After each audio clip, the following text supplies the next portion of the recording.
तो आइए सुनते हैं मुंशी प्रेमचंद जी की बहुप्रसिद्ध कहानियों में से चुनी हुई एक और नायाब कहानी, सवा सेर गेहूं। किसी गांव में शंकर नाम का एक कुर्मी किसान रहता था। सीधा सादा गरीब आदमी था। अपने काम से काम, ना किसी के लेने में ना किसी के देने में, छक्का पंजा ना जानता था। छल परपंच की उसे छूत भी ना लगी थी। ठगे जाने की चिंता न थी। ठग विद्या ना जानता था। भोजन मिला खा लिया, ना मिला चबेने पर काट दी। चबैना भी ना मिला तो पानी पी लिया और राम का नाम लेकर सो रहा। किंतु जब कोई अतिथि द्वार पर आ जाता था तो उसे इस निवृत्त मार्ग का त्याग करना पड़ता था। विशेषकर जब साधु महात्मा पदार्पण करते थे तो उसे अनिवार्यतः सांसारिकता की शरण लेनी पड़ती थी। खुद भूखा सो सकता था, पर साधु को कैसे भूखा सुलाता। भगवान के भक्त जो ठहरे। एक दिन मूर्ति संध्या समय एक महात्मा ने आकर उसके द्वार पर डेरा जमाया। पीतल का कमंडल हाथ में, खड़ाऊं पैर में, ऐनक आंखों पर, संपूर्ण वेश उन महात्माओं का सा था जो रईसों के प्रसादों में तपस्या, हवा गाड़ियों पर देव स्थानों की परिक्रमा और योग सिद्धि प्राप्त करने के लिए रुचिकर भोजन करते हैं। घर में जौ का आटा था, वह उन्हें कैसे खिलाता। प्राचीन काल में जौ का चाहे जो कुछ महत्व रहा हो, पर वर्तमान युग में जौ का भोजन सिद्ध पुरुषों के लिए दुष्पाच्य होता है। बड़ी चिंता हुई, महात्मा जी को क्या खिलाऊं। आखिर निश्चय किया कि कहीं से गेहूं का आटा उधार लाऊं, पर गांव भर में गेहूं का आटा ना मिला। गांव में सब मनुष्य ही मनुष्य थे, देवता एक भी न था। अतएव देवताओं का खाद्य पदार्थ कैसे मिलता। सौभाग्य से गांव के विप्र महाराज के यहाँ से थोड़ा सा मिल गया। उनसे सवा सेर गेहूं उधार लिया और स्त्री से कहा कि पीस दे। महात्मा ने भोजन किया, लंबी तान कर सोए। प्रातःकाल आशीर्वाद देकर अपनी राह ली। विप्र महाराज साल में 2 बार खलिहानी लिया करते थे। शंकर ने दिल में कहा, सवा सेर गेहूं इन्हें क्या लौटाऊं। पंसेरी बदले कुछ ज्यादा खलिहानी दे दूंगा। यह भी समझ जाएंगे, मैं भी समझ जाऊंगा। चैत में जब विप्र जी पहुंचे तो उन्हें 1.5 पंसेरी के लगभग गेहूं दे दिया। अपने को उऋण समझकर उसकी कोई चर्चा न की। विप्र जी ने फिर कभी ना मांगा। सरल शंकर को क्या मालूम था कि यह सवा सेर गेहूं चुकाने के लिए मुझे दूसरा जन्म लेना पड़ेगा। 7 साल गुजर गए। विप्र जी विप्र से महाजन हुए। शंकर किसान से मजदूर हो गया। उसका छोटा भाई मंगल उससे अलग हो गया था। एक साथ रहकर दोनों किसान थे, अलग होकर मजदूर हो गए थे।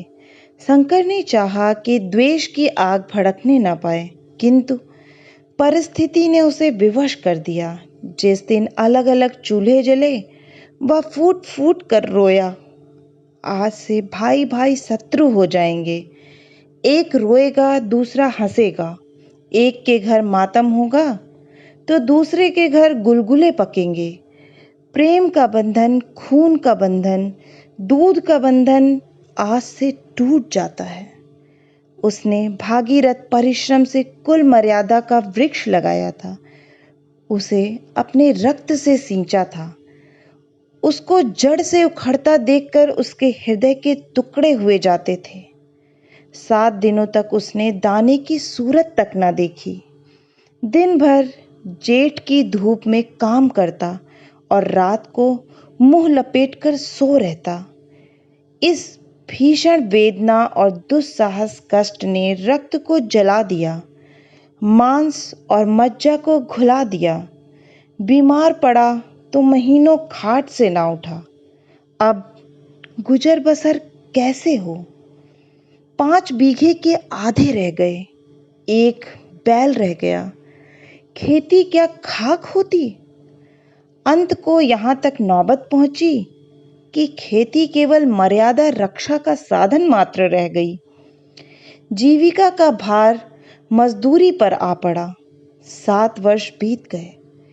एक दिन शंकर मजूरी करके लौटा तो राह में विप्र जी ने टोक कर कहा, शंकर, कल आकर के अपने बीज बैंक का हिसाब कर ले। तेरे यहाँ 5.5 मन गेहूं कब के बाकी पड़े हुए हैं और तू देने का नाम नहीं लेता। हजम करने का मन है क्या? शंकर ने चकित होकर कहा, मैंने तुमसे कब गेहूं लिए थे जो 5.5 मन हो गए? तुम भूलते हो, मेरे यहाँ किसी का छटाक भर ना अनाज है, ना एक पैसा उधार। विप्र, इसी नियत का तो यह फल भोग रहे हो कि खाने को नहीं जुड़ता। यह कहकर विप्र जी ने उस 1.25 सेर गेहूं का जिक्र किया जो आज के 7 वर्ष पहले शंकर को दिए थे। शंकर सुनकर अवाक रह गया। ईश्वर, मैंने इन्हें कितनी बार खलिहानी दी, इन्होंने मेरा कौन सा काम किया? जब पोथी पत्र देखते साहित्य सगुन विचारने द्वार पर आते थे, कुछ न कुछ दक्षिणा ले ही जाते थे। इतना स्वार्थ!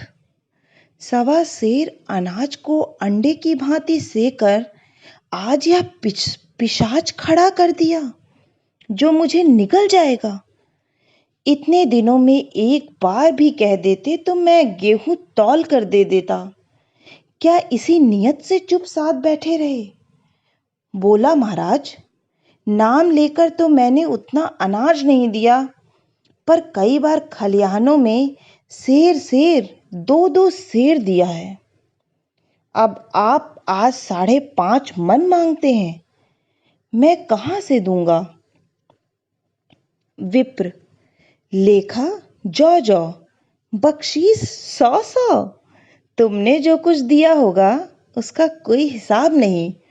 चाहे एक की जगह 4 पसेरी दे दो, तुम्हारे नाम बही में 5.5 मन लिखा हुआ है, जिससे चाहे हिसाब लगवा लो। दे दो तो तुम्हारा ना छींक दूं, नहीं तो और भी बढ़ता रहेगा। शंकर, पांडे, क्यों एक गरीब को सताते हो? मेरे खाने का ठिकाना नहीं। इतना गेहूं किसके घर से लाऊंगा? विप्र, जिसके घर से चाहो लाओ, मैं छटाक भर भी ना छोड़ूंगा। यहां ना दोगे, भगवान के घर तो दोगे। कांप उठा। हम पढ़े लिखे आदमी होते तो कह देते, अच्छी बात है, ईश्वर के घर ही देंगे। वहां की तौल यहाँ से कुछ बड़ी तो ना होगी। कम से कम इसका कोई प्रमाण हमारे पास नहीं, फिर उसकी क्या चिंता?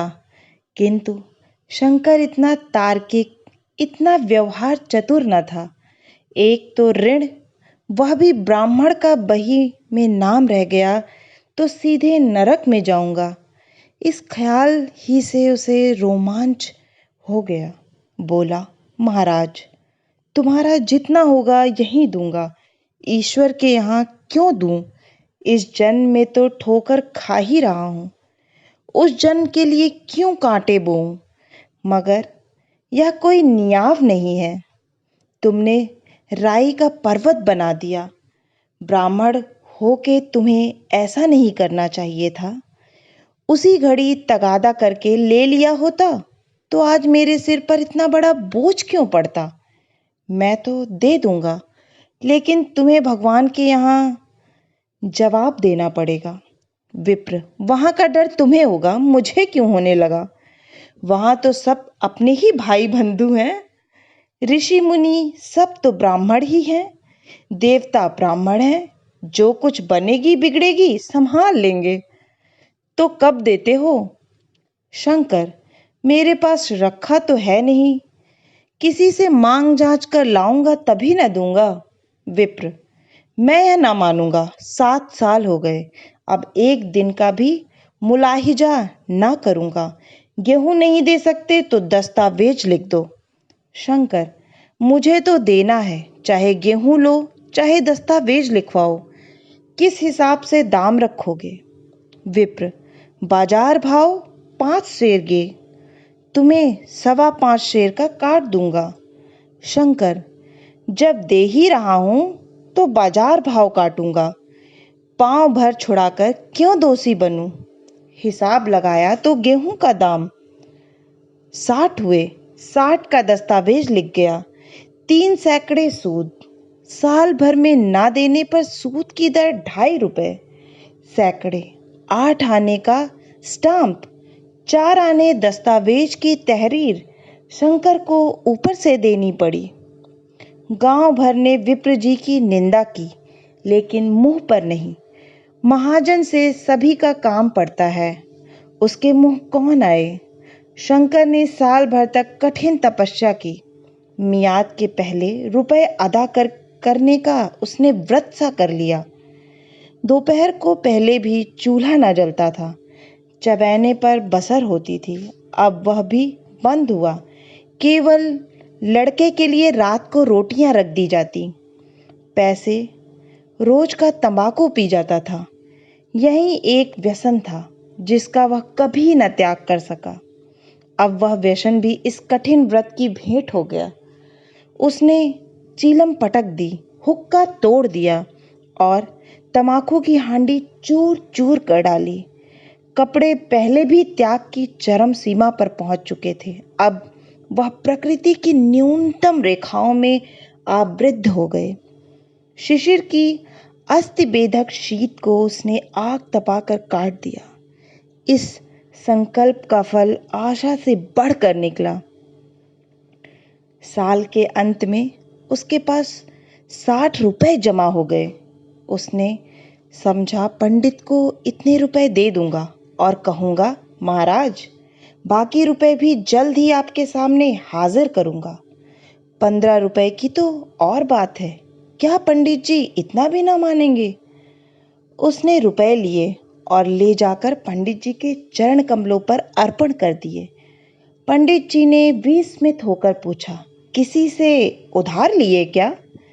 शंकर, नहीं महाराज, आपके असीस से अब की मजूरी अच्छी मिली। विप्र, लेकिन यह तो 60 रुपए ही है। शंकर, हाँ महाराज, इतने अभी ले लीजिए, बाकी मैं 2-3 महीने में दे दूंगा। मुझे उरिन कर दीजिए। विप्र, उरिन तो जब ही होगे जबकि मेरी कौड़ी कौड़ी चुका दोगे।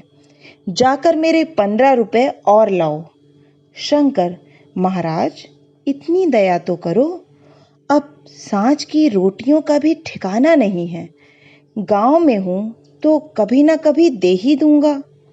विप्र, मैं यह रोग नहीं पालता, ना बहुत बातें करना जानता हूं। अगर मेरे पूरे रुपए ना मिलेंगे तो आज से 3 रुपए सैकड़े का ब्याज लगेगा। अपने रुपए चाहे अपने घर में रखो, चाहे मेरे यहाँ छोड़ जाओ। शंकर, अच्छा, जितना लाया हूं उतना रख लीजिए, मैं जाता हूं। कहीं से 15 रुपए और लाने की फिक्र करता हूं। शंकर ने सारा गांव छान मारा, मगर किसी ने रुपए ना दिए। इसलिए नहीं कि उसका विश्वास ना था या किसी के पास रुपए ना थे, बल्कि इसलिए कि पंडित जी के शिकार को छेड़ने की किसी की हिम्मत ना थी। क्रिया के पश्चात प्रतिक्रिया नैसर्गिक नियम है। शंकर साल भर तक तपस्या करने पर भी जब ऋण से मुक्त होने में सफल न हो सका तो उसका संयम निराशा के रूप में परिणत हो गया। उसने समझ लिया कि जब इतना कष्ट सहने पर भी साल भर में 60 रुपए से अधिक न जमा कर सका, तो अब और कौन कौन से उपाय हैं जिसके द्वारा इसके दूने रुपए जमा हों। जब सिर पर ऋण का बोझ ही लादना है तो क्या मन भर का और क्या सवा मन का। उसका उत्साह क्षीण हो गया, मेहनत से घृणा हो गई। आशा उत्साह की जननी है। आशा में तेज है, बल है, जीवन है। आशा ही संसार की संचालक शक्ति है।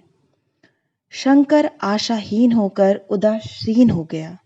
वह जरूरतें जिनको उसने साल भर तक टाला रखा, अब द्वार पर खड़ी होने वाली भिखारिणी ना थी, बल्कि छाती पर सवार होने वाली पिशाचिनियां थीं, जो अपनी भेंट लिए बिना जान नहीं छोड़ती।